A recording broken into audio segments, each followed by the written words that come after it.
नमस्कार, मेरा नाम है डॉक्टर रुद्रमन और मैं हूं आपका जानकार ओरल हेल्थ चैनल के माध्यम से आज हम बात करेंगे क्या गम डिजीज और अल्जाइमर डिजीज में कुछ कनेक्शन है। तो शुरू करें।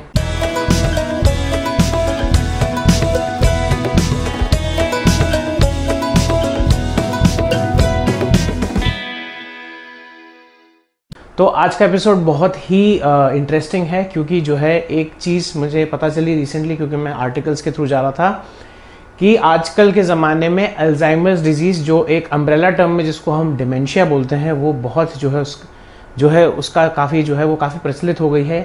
क्योंकि डिमेंशिया एक ऐसी डिजीज़ है जिससे जो है आपकी पूरी परिवार को वो झंझोड़ सकती है। क्योंकि डिमेंशिया का मतलब ये होता है कि आपकी ब्रेन की एट्रोफी हो गई, यानी कि ब्रेन की फंक्शनिंग, कॉग्निटिव फंक्शनिंग, यानी कि जो आपका सोचने की क्षमता है, काम करने की क्षमता है, चीज़ें याद करने की क्षमता है, जो भी चीज़ आप करते हैं उसकी क्षमता धीरे धीरे करके गिर जाती है।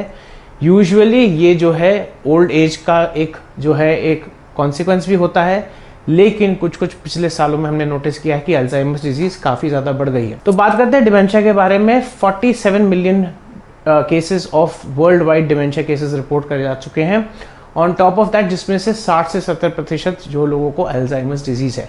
अल्जाइमर्स डिजीज़ जो है ये एक बहुत ही खतरनाक बीमारी है और बहुत प्रोग्रेसिव बीमारी है, जिसके सिम्टम्स बहुत साल पहले से शुरू हो जाते हैं। यानी कि जो एक्चुअल अल्जाइमर्स डिजीज़ होती है उसके 15 से 20 साल पहले ही आपको बॉडी में संकेत आने लगते हैं कि आपको हो सकता है अल्जाइमर की डिजीज़ की प्रॉब्लम हो। अब हम जो बात कर रहे हैं इसमें क्या क्या होता है, इसमें कॉग्निटिव डेफिसिट होता है। जैसे भी कोई भी वृद्ध व्यक्ति है जिसको अल्जाइमर्स डिजीज़ है वो धीरे धीरे करके चीज़ें भूलने लगता है, धीरे धीरे करके उनकी याददाश्त कमज़ोर हो जाती है, धीरे धीरे करके उनसे काम करने की जो क्षमता है वो कम हो जाती है और अनफॉर्चुनेटली और ये डिटोरिएट करती जाती है। तो इनिशियल फेज जो होता है उसमें जनरली कोई सिम्टम्स नहीं होता है, लेकिन फॉरगेटफुलनेस हो सकती है। दूसरे में आपके कॉग्निटिव डिक्लाइन होना शुरू हो जाता है, चीज़ें याद रहनी बंद हो जाती हैं। एंड थर्ड में फुल ब्लोन डिमेंशिया होने के चांसेस हैं। तो मैं इस बारे में एज ए डेंटिस्ट के बारे में क्यों बात कर रहा हूँ, सबसे पहले हम बात करेंगे अल्जाइमर्स डिजीज़ के बारे में कि अल्जाइमर्स डिजीज़ के प्रपोज थ्योरीज क्यों होते हैं, और इसका अल्टीमेटली हम बात करेंगे कि गम डिजीज से इसका क्या रिलेशन है। तो 3 टाइप की थ्योरी है। जो पहली थ्योरी है वो है आपकी अमाइलॉइड थ्योरी। अमाइलॉइड थ्योरी का मतलब क्या है, एक अमाइलॉइड प्रोटीन होता है, बीटा अमाइलॉइड प्रोटीन होता है जो ब्रेन में सिक्रीट होता है, और इसकी वजह से अल्जाइमर डिजीज में आपके न्यूरेटिक प्लाक्स, यानी कि ब्रेन में सीनाइल प्लाक, यानी कि एक तरीके के प्लाक अक्यूमुलेट हो जाते हैं जिसमें प्रोटीन पाया गया है जिसको बोलते हैं बीटा अमाइलॉइड प्रोटीन। अब बीटा अमाइलॉइड प्रोटीन के 2 टाइप के वेरिएंट होते हैं, अमाइलॉइड 40 या बीटा अमाइलॉइड 42।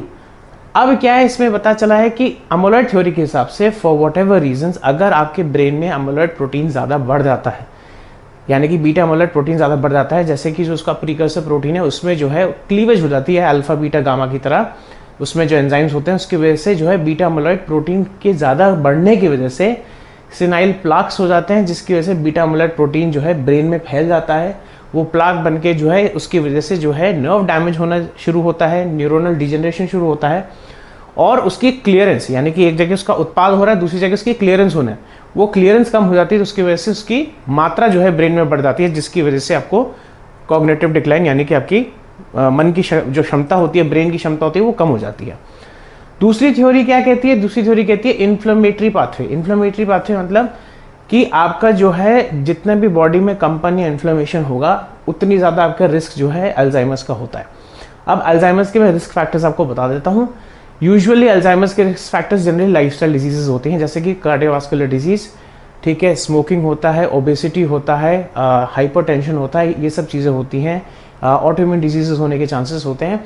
तो जिसमें भी इन्फ्लेमेटरी स्टेट ज़्यादा होता है, ये फाउंड आउट हुआ है अल्जाइमर्स डिजीज़ में कि अगर आपकी बॉडी में इन्फ्लेमेटरी मार्कर्स की मात्रा ज़्यादा है, जैसे कि कुछ केमिकल मीडिएटर्स होते हैं, जैसे उनको बोलते हैं इंटरल्यूकिन 1 बीटा, इंटरल्यूकिन 6, और ऐसे करके ट्यूमर नेक्रोसिस फैक्टर अल्फा, ये सब चीज़ें इसके मॉलिक्यूलर बेसिस पर जाएंगे। बस बेसिकली अगर आपकी बॉडी में CRP, सी रिएक्टिव प्रोटीन, इन सब की मात्रा, जो इन्फ्लेमेशन अगर आपकी बॉडी में ज़्यादा है, यानी कि अगर आपकी बॉडी में एक तरीके का तनाव है फॉर वॉट एवर रीजन्स, चाहे वो ओबेसिटी हो, इंसुलिन रेजिस्टेंस हो, डायबिटीज़ हो, कार्डियोवास्कुलर डिजीज़ हो, कोई भी ऐसी चीज़ हो, हाइपरटेंशन हो, जिसकी वजह से बॉडी में तनाव ज़्यादा रहता है, तो over a period of time ये दिखाया गया इसकी वजह से अल्जाइमर्स के डिजीज़ का ऑनसेट ज़्यादा जल्दी होता है।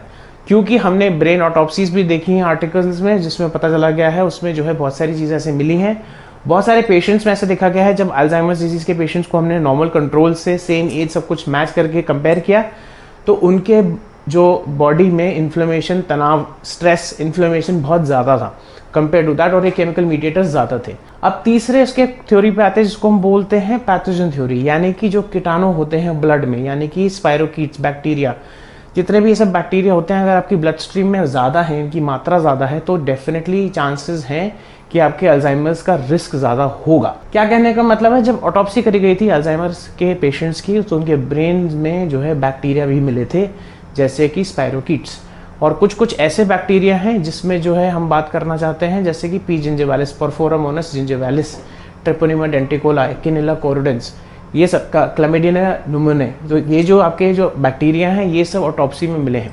एक चीज़ मैं बताना भूल गया, एक प्रोटीन होता है जिसको हम बोलते हैं tau protein.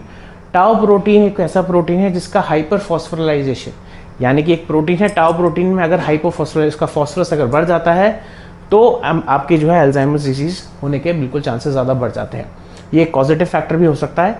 On top of that आपको समझना है, तो पैथोजेंस जो हम बात कर रहे हैं कि जो भी कीटाणु हैं, अगर आपके रक्त प्रणाली में कीटाणु ज़्यादा हैं, इन्फ्लेमेशन ज़्यादा है, और अगर बीटा अमीलॉइड प्रोटीन ज़्यादा बनता है, ये 3 थ्योरीज हैं, इसके हिसाब से आपको अल्जाइमर्स का रिस्क ज़्यादा हो जाएगा।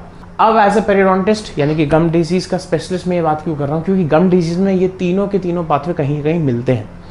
बताने का मतलब क्या है, सीधी सी बात यह है कि पैथोजेंस तो होते ही हैं, यानी कि माइक्रोब्स या बैक्टीरिया तो होते ही हैं गम डिजीज़ में, और ये ब्लड स्ट्रीम से आपके रक्त प्रणाली में जा सकते हैं। स्पेशली परफोरामोनस जिंजिवालिस, पी जिंजिवालिस करके एक जो है माइक्रो ऑर्गेनिज्म होता है जो बहुत ज़्यादा प्रेजेंट होता है आपके गम डिजीज़ में, जिसमें टॉक्सिन्स निकलते हैं जिसको कहते हैं जिंजीपेन्स। इससे भी जो है जिंजीपेन से भी पता चला गया कि आपका बीटा अमीलॉइड प्रोटीन बनने के चांसेस ज़्यादा हो जाते हैं।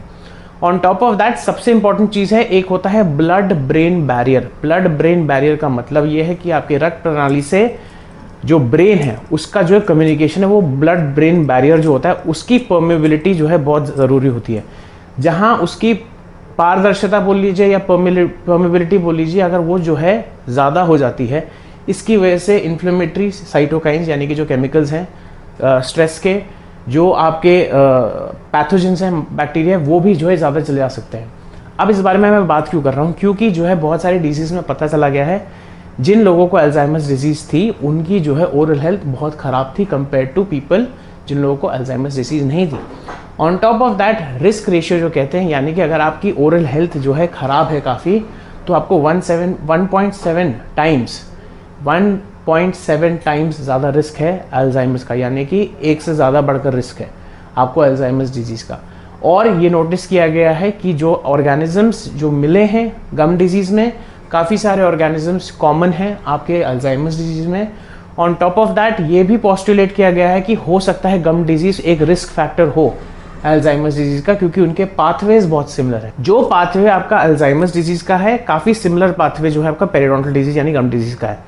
तो अब मैं इस चीज़ के कंक्लूजन पे आना चाहता हूँ, मैं आपको समझाना चाहता हूँ कि मैं एज ए डेंटिस्ट इस बारे में बात क्यों कर रहा हूँ। स्टडीज़ ने प्रमाणित कर रखा है अल्जाइमर्स वाले डिजीज़ वाले लोगों की हेल्थ, ओरल हेल्थ ज़्यादा ख़राब होती है। ओरल हेल्थ वाली जिनकी ओरल हेल्थ ज़्यादा ख़राब है उनको अल्जाइमर्स डिजीज़ का रिस्क ज़्यादा होता है। और मैं इस चीज़ पे ज़्यादा इसलिए जोर डाल रहा हूँ क्योंकि आपका जो है अल्जाइमर्स डिजीज़ 15 से 20 साल पहले से जो है उसके ऑनसेट होने के चांसेस हो सकते हैं, वो पकड़ी जा सकती है, क्योंकि इसमें जेनेटिक वो भी होती है, ससेप्टेबिलिटी भी होती है। इनफैक्ट 70% लोग जो अल्जाइमर्स के होते हैं वो आपके जेनेटिक वेरिएंट से होते हैं। लेकिन तब भी जो चीज़ आपके हाथ में है, आपके हाथ में क्या है, आपकी मौखिक स्वास्थ्य। इसका मतलब ये है, अगर आप अपनी मौखिक स्वास्थ्य को ठीक रखेंगे, अपनी गम हेल्थ को ठीक रखेंगे, अपनी ओरल हेल्थ को ठीक रखेंगे, तो आपके बॉडी में कंपन बहुत कम रहेगा, जिसकी वजह से आप स्वस्थ रहेंगे और हो सकता है आपका रिस्क जो है अल्जाइमर्स डिजीज़ का वो काफ़ी कम हो जाए। ये बात मैं आपको तथ्य करना चाहता हूँ। तो मैं बताना चाहता हूँ, अगर आप ओल्ड हैं, अगर आप यंग हैं, अगर आप अपने मौखिक स्वास्थ्य का ध्यान रखेंगे, तो बहुत सारी ऐसी चीज़ें हैं आपकी बॉडी में जिनका जो है कंपन, स्ट्रेस, इन्फ्लेमेशन से जो है बहुत रिलेशन है। अगर आप मौखिक स्वास्थ्य का ध्यान रखेंगे तो आपकी बॉडी का शारीरिक का स्वास्थ्य भी ठीक रहेगा, जिसकी वजह से ऐसी डिजीज़ जिससे जो है बहुत ज़्यादा भार पड़ जाता है उस व्यक्ति पे और उनके परिवार और उनके परिजन पे, जैसे अल्जाइमर्स डिजीज़ है, तो उसका रिस्क मिनिमाइज हो सकता है। यही मैं कहना चाहता हूँ अपने चैनल के द्वारा कि आपको अपने मौखिक स्वास्थ्य, अपने शारीरिक स्वास्थ्य का ध्यान रखना है और जितना आपके हाथ में है, जेनेटिक्स को हम छोड़ देते हैं, जितना आपके हाथ में है आपको अपने मौखिक स्वास्थ्य का ध्यान रखना है। तो दिन में 2 बार ब्रश करिए, हर 6 महीने में एक बार डेंटिस्ट को दिखाइए और हर 3 महीने में अपना टूथब्रश बदलिए। तो ये था आज का episode. Please like share subscribe करिए, बेल आइकन को दबाना ना भूलिए ताकि आपको इंपॉर्टेंट अपडेट्स मिल जाए। अगर आप मेरे से संपर्क करना चाहते हैं तो प्लीज़ कृपया करके मेरे को व्हाट्सएप पे आप मैसेज करिए, कॉल मत करिए। हो सकता है मैं फ़ोन ना उठाऊँ, मैं बहुत बिजी हूँ। आपका बहुत प्यार मिलता है, सब लोगों के बहुत क्वेरीज आते हैं, मैं जवाब ज़रूर देता हूँ, चाहे 4-5 दिन लग जाए, लेकिन मैं जो है हर दूसरे दिन जो है बैठ के आपके मैसेजेस पढ़ता हूँ ताकि मैं उनका जवाब दे सकूँ। तो ये मैंने अपनी ड्यूटी बना रखी है, एक सामाजिक रिस्पॉन्सिबिलिटी, एक सामाजिक जिम्मेदारी है कि मैं आपके सवालों का जवाब जितनी मेरी क्षमता है to the best of my abilities मैं उसका जवाब दूँ, लेकिन आपको थोड़ा सा धैर्य रखना ज़रूरी है। ऑन टॉप ऑफ दैट, अगर आपके पास कोई क्वेरीज, डाउट्स, एप्रीहेंशन या इनसाइट्स हैं तो उसको यूट्यूब कमेंट सेक्शन में डालना ना भूलें। तो आज के लिए इतना ही, नमस्ते।